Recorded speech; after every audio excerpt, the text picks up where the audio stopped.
ሜደጌ ክብሬናት ማረጌ ሽታ አንቺ ያላህ ስጦታ። ሁለት እውነት ክፍል 5። አሰላሙ አሌይኩም ወረህመቱላሂ ወበረካቱሁ። ውድና የተከበራችሁ የፎዚ ቤተሰቦች ሰላም ጤና ይስጥልኝ። ውድ ሀገሬ ልጆች በያላችሁበት የዓለም ዳርቻ ሰላማችሁ ይብዛልኝ እያልኩ እንሻላ ዛሬም ደግሞ ክፍል 5 ሪያናና ሁዳ። እንግዲህ ታሪካችን አስተማሪ ነው ብዬ አስባለሁ። ወዶቼ ለምታበረታችሁ በሙሉ ከልብ ነው የማመሰግነው። ጀዛኩሙላሁ ኸይረን። ሰኪና ባላሰበችው ሰዓት ያላሰበችውን ስጦታ ሰጥቼ ሰርፕራይዝ አረኳት። በጉጉት ስትጠብቀው ነበር መሰል ፍልቅልቅ ብላለች። ዚያድና ቢሉ ከሰኪና ጋር ተያይዘን ከፎቅ ስንወርድ አይተውኝ ነበር። ገና ሸኝቻት ከመመለሴ በጥያቄ ያጣድፉ ይገባ። ምን ነበር ጊፍቱ አለይ ቢሉ ለማወቅ ጓግቶ ዝም አልኩት። ዚያድም ተቀጠለና አትናገርም እንዴ ምን ይዘጋሃል አለ እጁን እያደራረበ። ሳምኳት አልኳቸው አፈራርቄ እያየኋቸው። ሁለቱም አይናቸው ፈጠጠ። ዚያድ ሳምኳት ማለቴ ምኗን ማለት እንዴት አለኝ እየተደናበረ። ለመናገር አፍሬ አንገቴን ሳቀረቅር ዚያድ አንተ ዘለህ ማስተርኪ ላይ አረሸም አለ የፌዝ ምልከታ እየተመለከተኝ። ዝም አልኩት። ቢሉ ግን በጣም ተናዶብኛል። ጁድ ከቀልዶቼ መሀል አንዱ መሆን አለበት አለኝ ቢሉ። ባክህ የምሬን ነው አልኩት። አንተ እኮ ችግር አለብህ፣ በጣም ትልቅ ችግር። ቆይ ለመጨባበጥ እንኳን ያልተፈቀደችልህን ሴት እንዴት እንደቀላል ቀሽም ነህ? እሺ ተቆጣ። ይህን እንዳደርግ ያስገደደኝ ፍቅር እንደሆነ ማን በነገረው? ህይወቴን ያለ ሰኪና ማለት ያለ አየር መኖር ሆኖብኛል። በቃ ቀን በቀን ፍቅሯ ይጨምርብኛል። ታዲያ እንድትርቀኝ ስለማልፈልግ ብዬ ብስማት ምን ችግር አለው? መጋባታችን ይቀራል እንዴ? ቢሉ ስለመወዳት እኮ ነው አልኩት እየተነጫነጭኩ። እና ፍቅርህን እየሳምካት ነው የምትገልጽላት? እያሳሳትካት ነው የምትገልጽላት? ከወደድካት ቀድመህ አታገባትም አለኝ። አሁንም እንደ ቅድሙ ተናዷል። እሱማ መጋባታችን የት ይቀራል አልኩት። ይቅርብህ ወንድሜ ልምከርህ። እንዳየኸውት ከሆነ እሷም ስጦታውን ወደዋለች። አንተም አትሆናትም፣ እሷም አትሆንህም፣ ትቅርብህ አለኝ በንዴት። እንዴት ነው የሚናገረው ባካችሁ? ቢሉ እኮ ሲናደድ አያድረስ። እውነታ ከሆነ ማንም ይሁን ማን ምንም ይሁን ምን ከመናገር ወደ ኋላ አይልም። ቢመርህም ቢስማማህም ልክህን ነው የሚነግርህ። ቀኑ በጣም ሮጠ። ከሰኪናዬ ጋር ከዛች ቀን በኋላ ተገናኝተን አናውቅም። በስልክ ብቻ። እኔ እንጃ ልቤን ግን ጥሩ ስሜት እየተሰማው አይደለም። የማጣት ይመስለኛል። በተለይ የዛኔ ልደቷን አክብሬላት ስሸኛት ያየችኝ አስተያየት እሷም እንዳታጣኝ የፈራች ይመስላል አለ አይደል? አይኗ እንባ ቋጥሮ ብቻ ስጋት ይነበብባታል።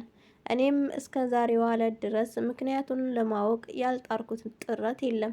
ግን መናገር የፈለገችው አይመስለኝም። ዛሬ እማዬም አባዬም እየመጡ ነው። ወደ 10 ሰዓት አካባቢ መናኸሪያ ሄጄ እንድቀበላቸው ትልቋ መታ ነገረችኝ። በጣም ደስ አለኝ። እቅዴ ሲሳካ ተሰማኝ። የቸኮላችሁ ቀን አሊያም የምትጠብቁት ሰው ሲኖር ግን ሰዓቱ ቶሎ አይሄድም። ይኸው ልብሴንም ቀያይሬ ፏ ብዬ ምናምን ከሰዓቱ ጋር ተፋጥጫለሁ። ከረጅም እልህ አስጨራሽ ጥበቃ በኋላ ሰዓቱ ደረሰ እና ሀቢባን እንኳ ሄድኩ ሳልል ነው ከቤት የወጣሁት። ደስታው ሊደፋኝ ምንም አልቀረው። እንዴት አልደሰት? ውዷ እናቴን ውዱ አባቴን እኮ ነው ላመጣ የሚሄደው። የእኔን ሌላ ምስሎች የፍቅር ምህሮችን እኮ ነው የማመጣው። መናኸሪያ ስደርስ መኪናዬን ውጭ ላይ አቆምኳትና ወደ ውስጥ ገባሁ። ወደ አንዱ ጥግ ተቀመጥኩ። እየጠበቅኩኝ ነበረ። ሞቅ ባለ ሰላምታ ተቀበልኳቸውና ሻንጣቸውን መኪና ውስጥ እያስገባሁ ትገርማላችሁ፣ ናፍቆት እንዲህ ነው። እኔ ኑ ካልኳችሁ አትመጡም በቃ አልኳቸው እየሳኩ። እማዬ ምን እናድርግ ብለህ ነው? እዚህ ያለው ልጃችን በስልክ እንኳ ደውሎ ለመጠየቅ ጊዜ ሲያጣ አለችኝ። የኔ ሳቅ እየተገባባት የመልስ ምት መሆኑ ነው። አባዬም በተራው ብቻ ስታገባ ከነጭራሹኑ እንዳትረሳን አለኝ። እነዚህም ሰዎች ለሁለት ደበደቡኝ እኮ። በአማኔ አርፌ ብሄድ ይሻለኛል። ቤት ስንደርስ እነ እማዬን ሳሎን ቤት አስገባኋቸውና ልብሴን ለመቀየር ወደ መኝታ ክፍሌ ስገባ አሊያም ተከትላኝ ገባች። እየሳኩኝ ይሄ ነበር የቀረሽ ደግሞ እንደ ሕፃን ልጅ ይሄን ልብስ ያን አትልበስ ልትይኝ እንዳይሆን አልኳት። አሊያ ኮስተር አለችና አትቀባጥር፣ ለቁም ነገር ነው የመጣሁት አለችኝ።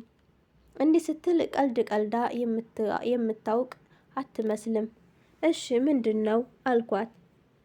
እንድትቀመጥ ምልክት እየሰጠኋት አሊያ አልጋው ላይ ፊት ለፊቴ እየተቀመጠች ትንሹ እቴቴ ለምንድን ነው የመጣችው? ማለቴ ከሰኪና ጋር ግንኙነት አለው እንዴ አለችኝ።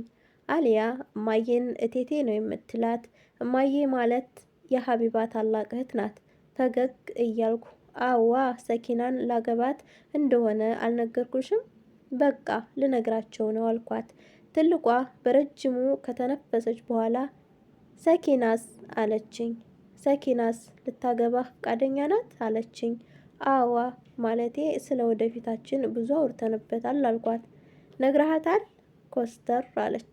እንግዲህ ግንባሯን እያጨማደደችብኝ እንዴት ነው ፈታ ብዬ የሚመልስላት? ቆይ አረ እያዘንሽልኝ ትልቋ።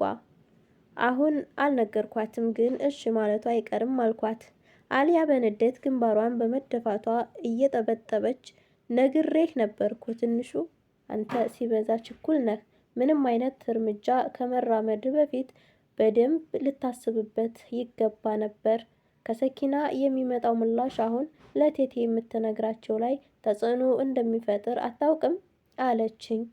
ይሄን ደግሞ ከየትኛው መጽሐፍ ላይ አንብባው ይሆን?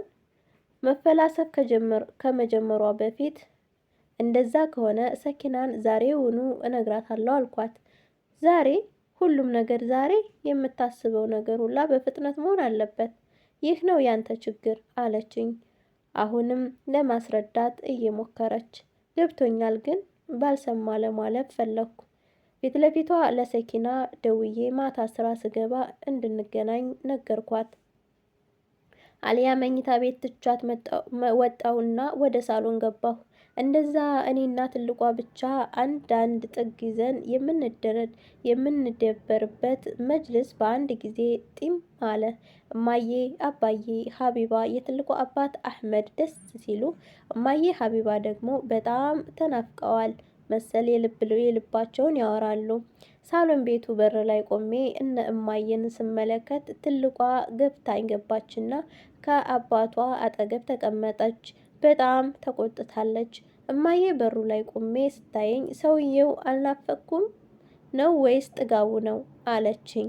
እየሳኩ አጠገቧ ተቀመጥኩና አንቺ ፍቅር መች ይሆንልኛል ብለሽ ነው አልኳት።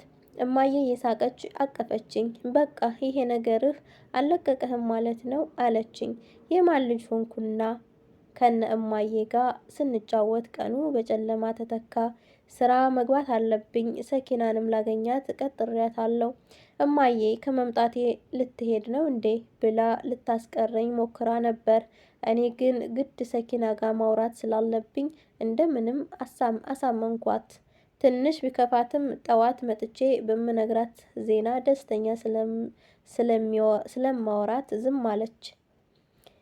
ልብሴን ቀያይሬ ምናምን ከመኝታ ክፍሌ ስወጣ እነማዬ ስለ ኢልሃም ያወራሉ። ቅድም ትልቋን መስጂድ እንዲሄድ ለመጥራት ቤት መጥታ ነበር።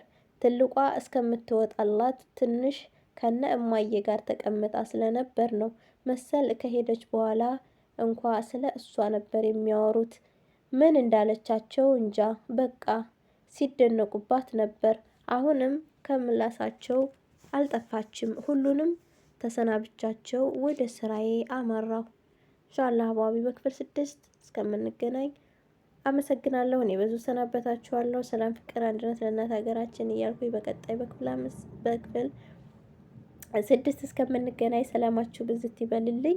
ግዳው ጉንፋን ትንሽ አሞኛል ድምጼ ማለት ነው፣ ይቅርታ። ሰላም አለይኩም ወራህመቱላህ ወበረካቱ። ደጌ ክብሬናት ማረጌ ሽታ አንቺ ያላ ስጦታ